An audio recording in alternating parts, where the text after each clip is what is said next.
চলো আজ তোমাদের সাথে আমার বিকেলটা শেয়ার করি। কিভাবে বিকেল থেকে রাতটা আমার কাটে সেটাই আজকে তোমাদেরকে বলবো। তো বাবু ওদিকে ঘুমাচ্ছিল, যার কারণে আমি আজকে আর ছাদে হাঁটতে যাইনি। ও উঠে পড়লে কিন্তু আমি ওকে নিয়ে ছাদে চলে যাই হাঁটাহাঁটি করার জন্য। কিন্তু ও যদি উঠে আমাকে দেখতে না পায় কান্নাকাটি করবে, যার কারণে কিন্তু আমি আমাদের এই উঠানটাতে একটু হেঁটে নিচ্ছিলাম। আর এখন রোজেরই আমি প্রায় আধ ঘন্টা করে হেঁটে নিই। তো হেঁটে এখন আমি আবার স্কিপিং করি। ওই স্কিপিংটা আমার বিয়ের আগের, জানো তো, আমি যখন প্র্যাকটিস করতাম তখন ওটা কিনেছিলাম।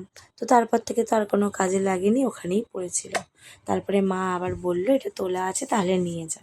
আর আমারও এখন বেশ সুবিধা হলো, এই সময় তো ওটা খুব প্রয়োজন। এটা স্কিপিং করা তো খুব ভালো, সবাই জানোই। তো এখানে আমি স্কিপিং করতে খুব প্রবলেম হচ্ছিল, যেহেতু এই দেখতেই পাচ্ছ দড়িগুলো টাঙানো আছে জামাকাপড় মেলার জন্য। তো সেখানে বারবার আটকে যাচ্ছিল, খুব অসুবিধা হচ্ছিল।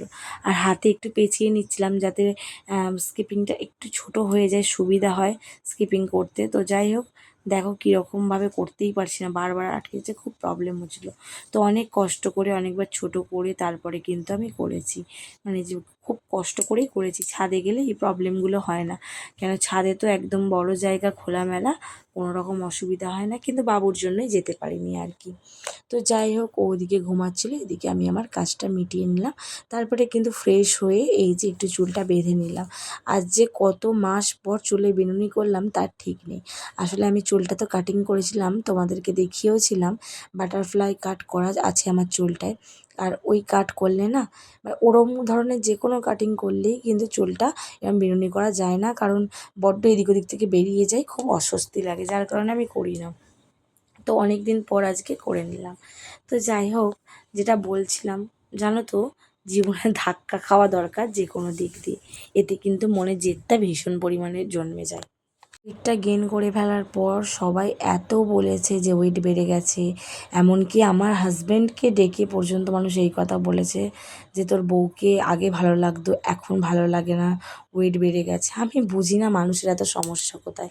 জানো তো, যখন বাবু হয়েছিল আমি অনেকটা রোগা হয়ে গেছিলাম, তখনও মানুষ বলতে ছাড়েনি যে হ্যাঁ এত রোগা হয়ে গেছে, কঙ্কালের মতো হয়ে গেছে শরীর। আসলে মানুষের প্রবলেম কি বলো তো, যাদের বলার স্বভাব তুমি মোটা হলেও বা কী আর রোগা হলেও বা কী, সবাই সেটা বলতেই থাকবে। তবে যাই হোক, মানুষ আজকে বলেছে বলেই কিন্তু আমি জেদে পড়ে নিজে রোগা হওয়ার চ্যালেঞ্জে নেমেছি। জানি না কতটা কী করতে পারবো, কিন্তু সবার বলাতে কিন্তু আজকে আমার মনে এতটাই জেদ জন্মেছে যে মেয়েটা হাঁটাহাঁটি করতে পছন্দ করে না, বা কোনো রকমের এক্সারসাইজ করতেও পছন্দ করে না, বাইরের খাবার অ্যাভয়েড করতে পছন্দ করে না, সে কিন্তু সেগুলো করতে শুরু করেছে শুধুমাত্র মানুষের কথায়। হ্যাঁ, অনেক সময় অনেক কথা কিন্তু আমাদের ভালো কাজেই আসে, তাই জীবনে ধাক্কা খাওয়া বা কথা শোনা আমাদের দরকার। এতে করে কিন্তু আমাদের খারাপ না, ভালোটাই হয়।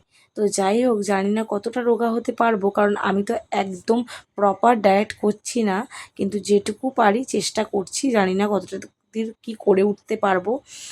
তো দেখা যাক কতটা করে উঠতে পারি। তো এদিকে আমি ফ্রেশ হয়ে একটু ক্রিম মেখে নিলাম। মাখা না মাখা দুটোই সমান, দেখতেই পাচ্ছ মুখটা কিন্তু একদম ঘেমে গেছে। তো তারপরে বাবুর আজকে মুডটা একটু অফ ছিল, ঘুম থেকে উঠেও দেখলাম মুখটা বেজার করে বসে আছে। তো আমার যেহেতু হাঁটাহাঁটি কমপ্লিট হয়ে গেছে, অনেকটা সময় ছিল, আজকে তার ঘুমায়নি, তো যার কারণে উঠানে কিন্তু বাবুকে নিয়ে একটু বসেছিলাম। তারপরে বাবুর জ্যাঠা ওর জন্য চকলেট এনে দিয়েছিল। তো এটা ওর জেঠুর মেয়ে, ওর বোন হয়, 11 মাসের ছোট বড় ওরা, প্রায় 1 বছরেরই মতো ধরতে গেলে। তো দুজনে বসে দেখো চকলেট খাচ্ছিল, আবার বোন দাদার কোলে বসে বসে চকলেট খাচ্ছে। সত্যি দেখতে বেশ ভালো লাগে, জানো তো, ওরা তো বেশ সমবয়সী মতো। আর বোনও দাদাকে খুব ভালোবাসে, দাদাও বোনকে কিন্তু ভীষণ ভালোবাসে।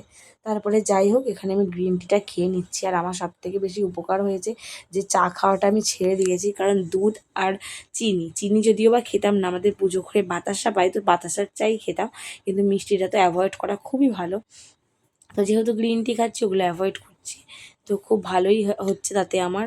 তো এদিকে তারপর তন্ময়কে একটু সন্ধেবেলা চুরমুড়ের ক্রেভিং হচ্ছিলো, তোকে আনতে বলেছিলাম, যার জন্য ও এনেছিল। আর আমি কিন্তু চামচ দিয়ে খাচ্ছিলাম। চামচ দিয়ে খাওয়ার একটাই কারণ, আমি সবেমাত্র নেল পলিশ পরেছিলাম, হাত দিয়ে খেতে গেলে নেল পলিশটা পুরোটাই ঘেটে যাবে। পারো কি না পারো, করো যতন আবার একবার না পারলে দেখো শতবার, মানে বলা বলে মু করিও না বার, ও কথা দিয়ে মুখে জানো শুনি না। Very good.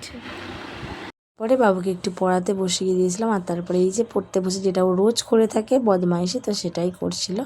তারপরে এদিকে তন্ময় রেডি হয়ে গেছিলো পুজো করতে যাবে বলে। আজকে কিন্তু আমাদের যজমানদের একজনদের কালী পুজো ছিল, তো ও সেখানেই যাবে। আর বাবু জানো তো, যখনই ওর বাবা এভাবে রেডি হয় কালী পুজো করতে গেলে, মানে ওই রুদ্রাক্ষের মালা ফালা পরে, তো ও না ওর বাবাকে তান্ত্রিক তান্ত্রিক বলে রাগায়, এত বদমাইশ। যখনই বলবো বাবু ওটা কে, বলবে তান্ত্রিক। বাবু ওটা কে একবার বলে দাও তো। তান্ত্রিক। এতটাই বদমাইশি করে ও সবসময়। তো যাই হোক, তন্ময় ওদিকে বেরিয়ে যাচ্ছে। তান্ত্রিক।